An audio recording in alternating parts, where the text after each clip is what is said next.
warahmatullahi wabarakatuh. Bertemu kembali kita dalam materi sejarah kebudayaan Islam. Semoga Ananda Bunda temui dalam keadaan sehat walafiat, tidak kurang suatu apapun, dan selalu dalam lindungan Allah Subhanahu wa Ta'ala. Amin, amin, ya Rabbal Alamin. Kali ini pembahasan kita berkenaan dengan Daulah Sapawi di Persia yang diambil dari kompetensi dasar 3.7 mengevaluasi proses lahirnya Daulah Sapawi. 3.8 mengevaluasi perkembangan peradaban dan ilmu pengetahuan pada masa Daulah Sapawi. Adapun tujuan pembelajarannya: 1. Peserta didik mampu menjelaskan sejarah lahirnya Daulah Sapawi. 2. Peserta didik mampu menjelaskan strategi dan kebijakan pemerintahan pada masa Daulah Sapawi. 3. Peserta didik mampu menjelaskan kemajuan peradaban Islam pada masa Daulah Sapawi. 4. Peserta didik mampu menjelaskan kemunduran peradaban Islam masa Daulah Sapawi. Adapun peta konsep Daulah Sapawi, yang pertama, sejarah lahirnya Daulah Sapawi. Yang kedua, strategi dan kebijakan pemerintahan Daulah Sapawi. Yang ketiga, kemajuan peradaban Islam masa Daulah Sapawi. Yang keempat, kemunduran peradaban Islam pada masa Daulah Sapawi.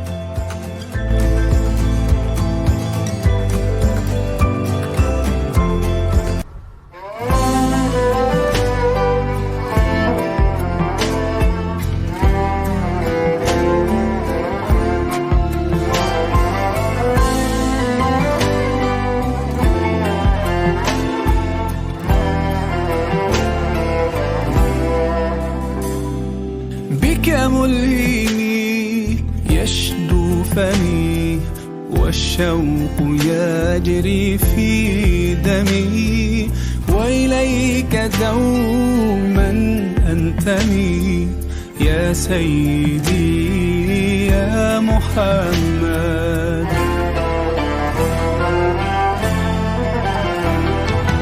قلبي المتيم كلما صلى عليك وسلم ذاق السعادة مغرما يا سيدي يا محمد. قلبي المتيم كلما صلى عليك وسلم ذاق السعادة مغرما يا سيدي يا محمد.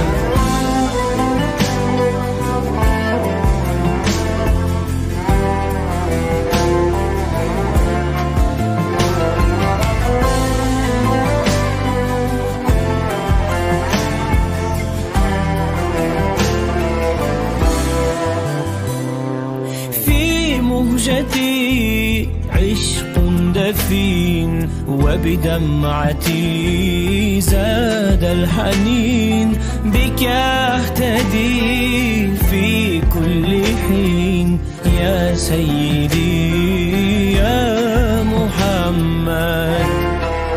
Dinasti Safawiyah bermula dari gerakan Sufi di kawasan Azerbaijan yang disebut Safawiyeh.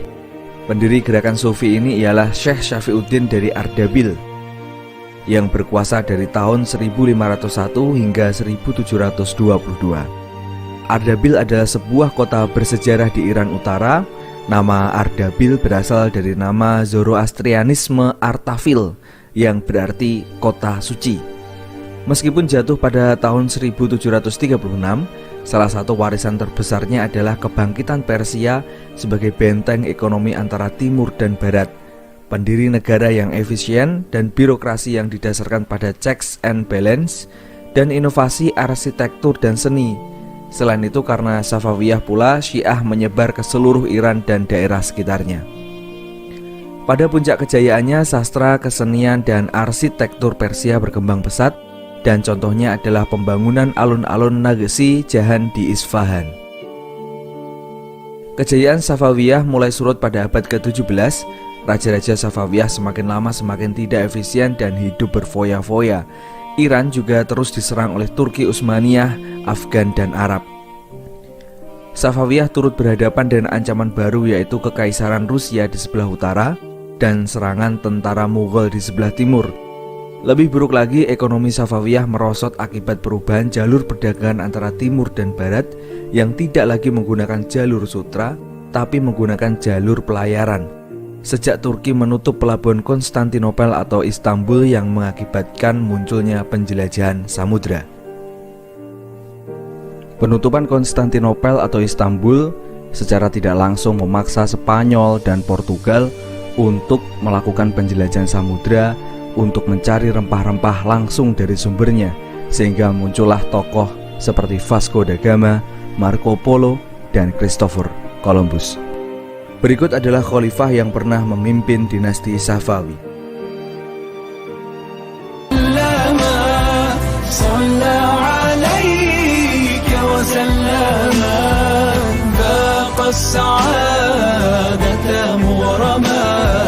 يا سيدي يا محمد يا سيدي يا محمد.